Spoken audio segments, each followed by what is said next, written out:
One of the most prominent modern American political scientists, Harold Lasswell, who's a leading figure in communications and such things, he wrote the article on propaganda in the International Encyclopedia of Social Sciences, which was published in 1933.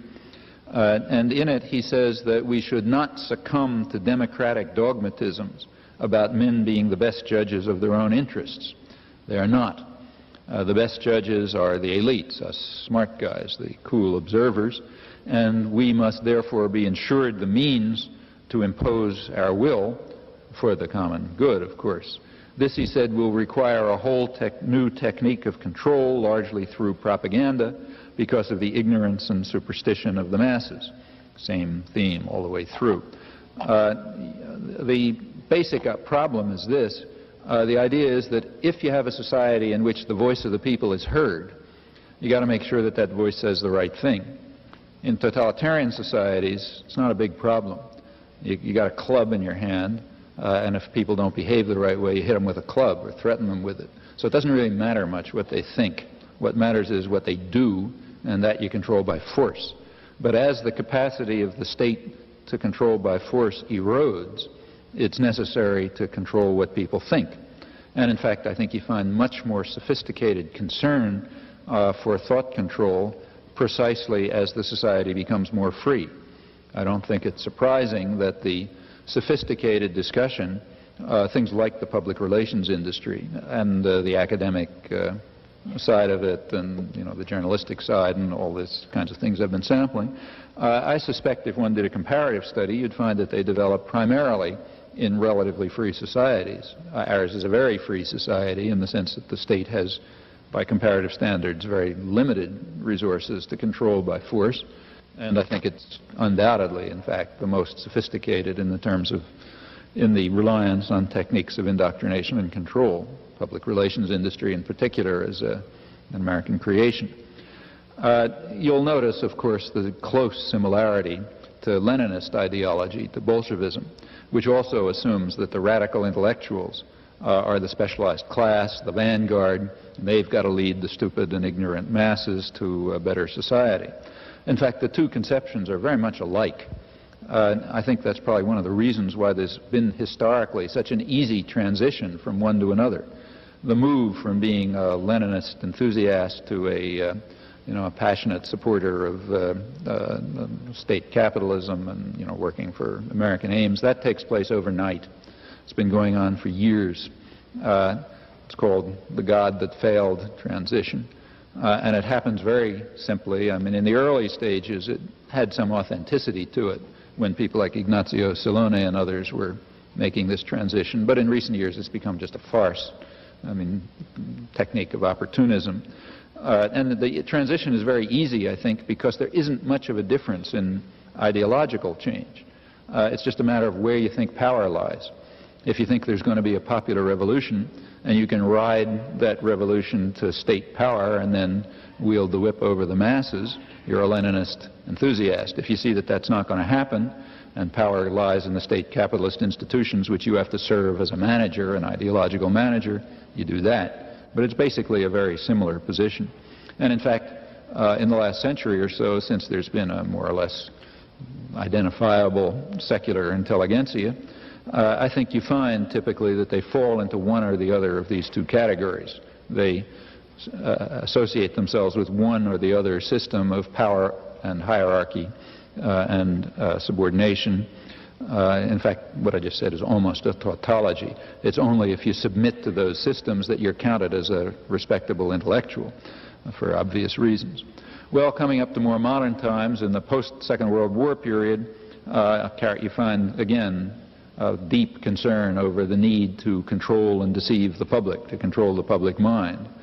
Presidential historian Thomas Bailey wrote in 1948, at the time when we were sort of setting off on a new war, the Cold War, he wrote, "Because the masses are notoriously short-sighted and generally cannot see danger until it's at their throats, our statesmen are forced to deceive them into an awareness of their own long-run interests. Deception of the people may in fact become increasingly necessary unless we're willing to give our leaders in Washington a freer hand." And in 1981, as the United States was launching a new crusade for freedom, Samuel Huntington, the professor of government at Harvard, said in a private but published discussion, interchange, "You may have to sell intervention or other military action in such a way as to create the misimpression that it is the Soviet Union that you're fighting." That's what the United States has been doing ever since the Truman Doctrine, which is quite accurate and gives a certain insight into the nature of the Cold War, in particular into the nature of the war against Nicaragua, which is what he specifically had in mind.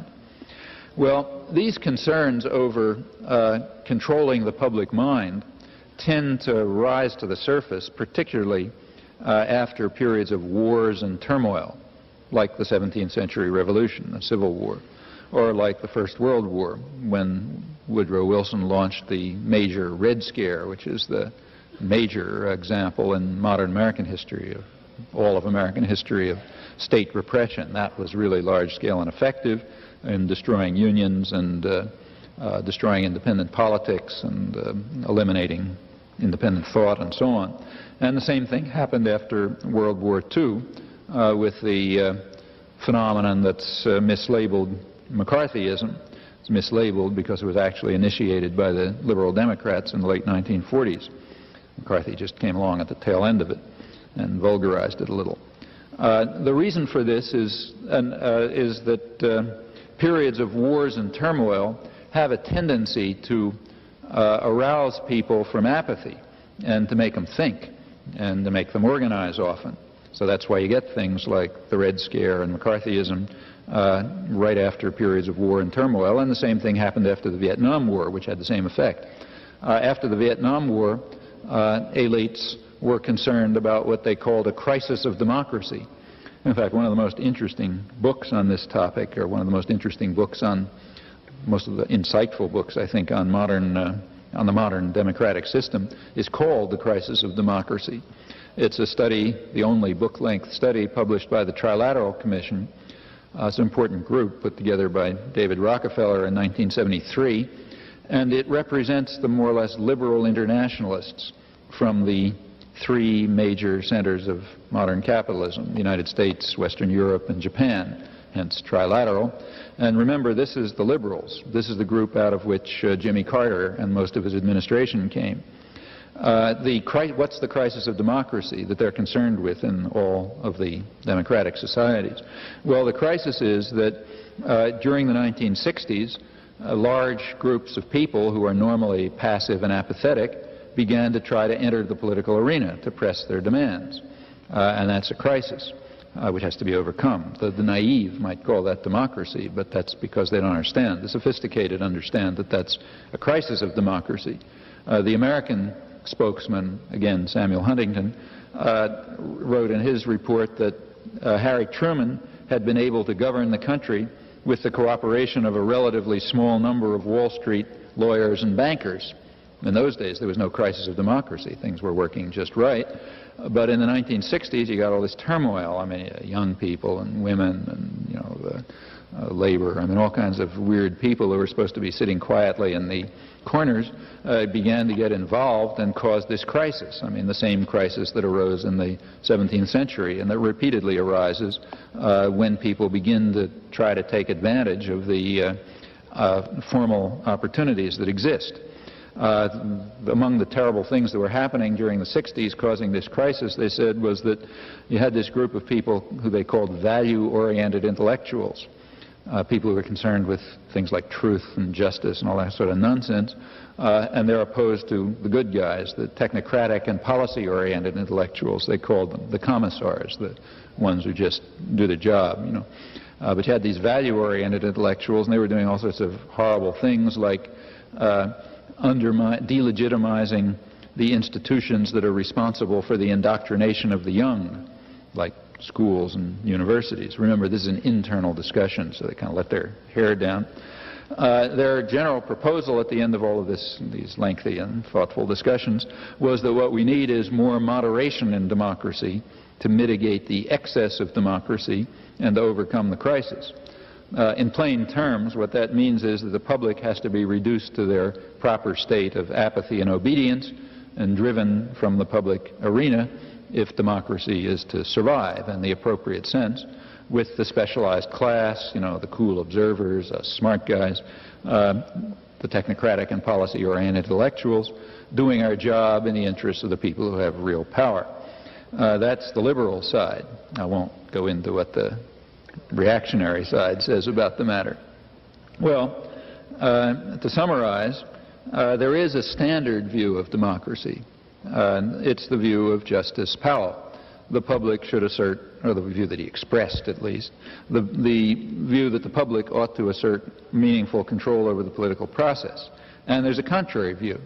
The contrary view is that the public's a dangerous enemy, and it has to be controlled for its own good, of course, the way you control children, like you don't let a 3-year-old run across the street.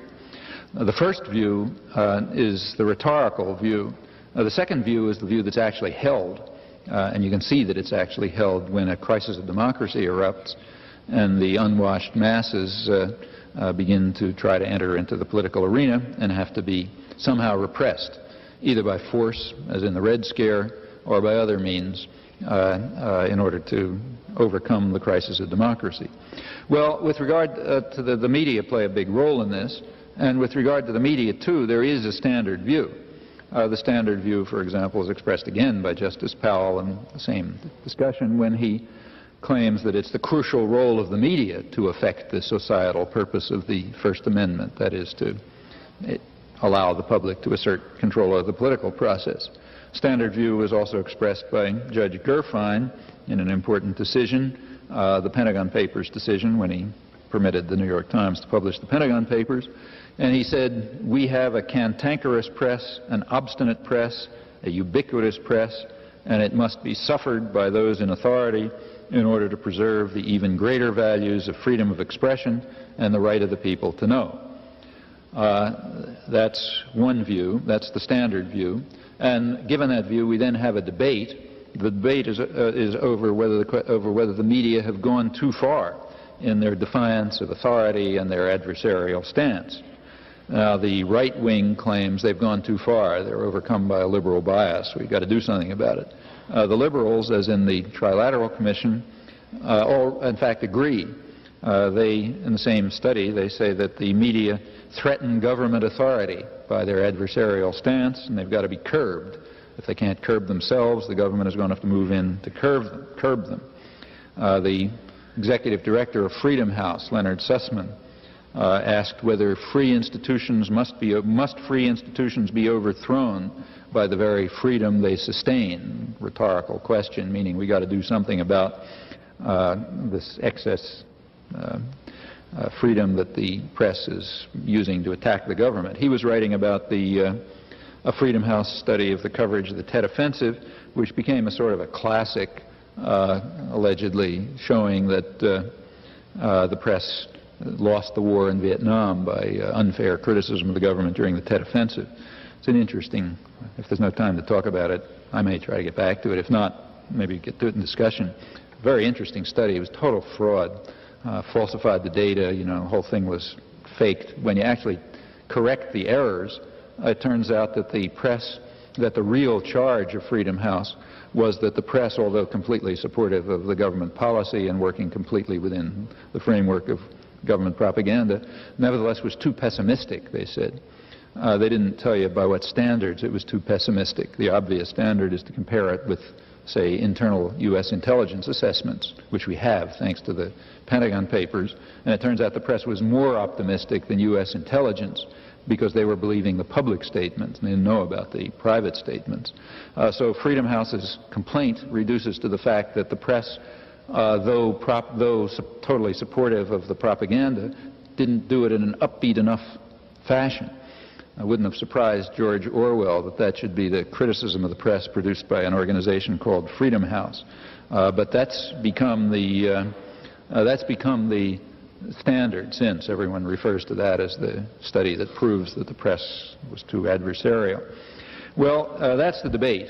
Then the defenders of the press say, no, we're not too adversarial. Maybe we are too adversarial, but You got to tolerate us even though we're cantankerous and so on. That's essentially the issue.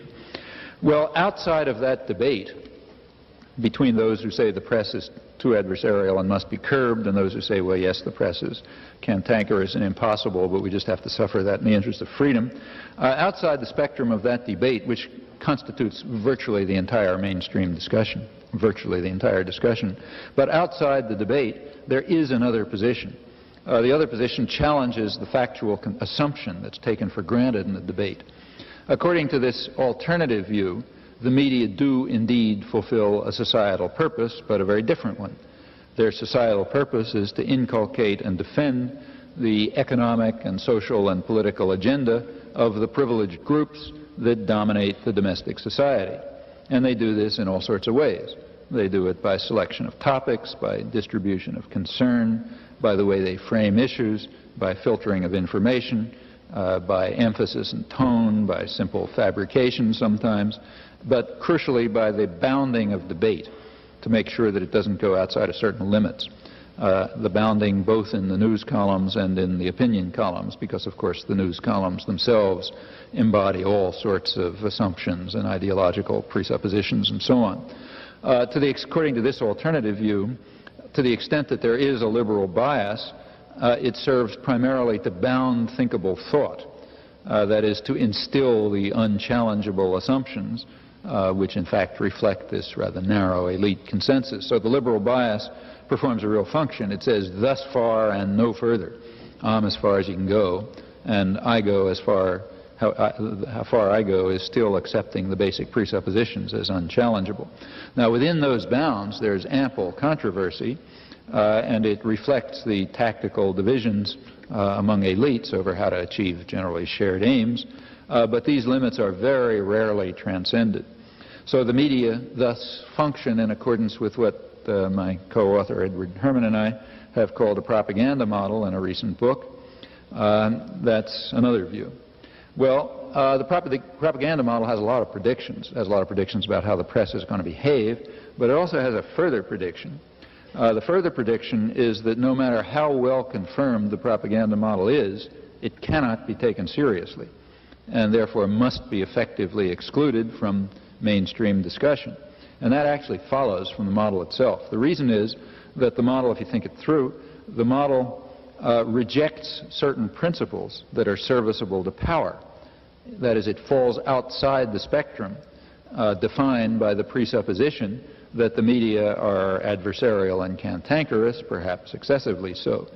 Now, that presupposition is a useful one. It's serviceable to the interests of established institutions to believe that what you're reading is actually criticism if it's in fact support. That's a technique, it's a sophisticated technique of indoctrination. And of course it's very serviceable to the media themselves. It's nice to think that you're, pride yourself on being an independent and courageous adversary of power. And since those assumptions are serviceable, they're going to be upheld according to the propaganda model, and no serious challenge will be permitted. So that prediction indeed is very readily confirmed. The propaganda model is never taken seriously. It can't be considered. Notice that the propaganda model has a rather disconcerting feature to it. Plainly, as a matter of logic, it's either valid or invalid. If it's invalid, you can dismiss it. If it's valid, you must dismiss it.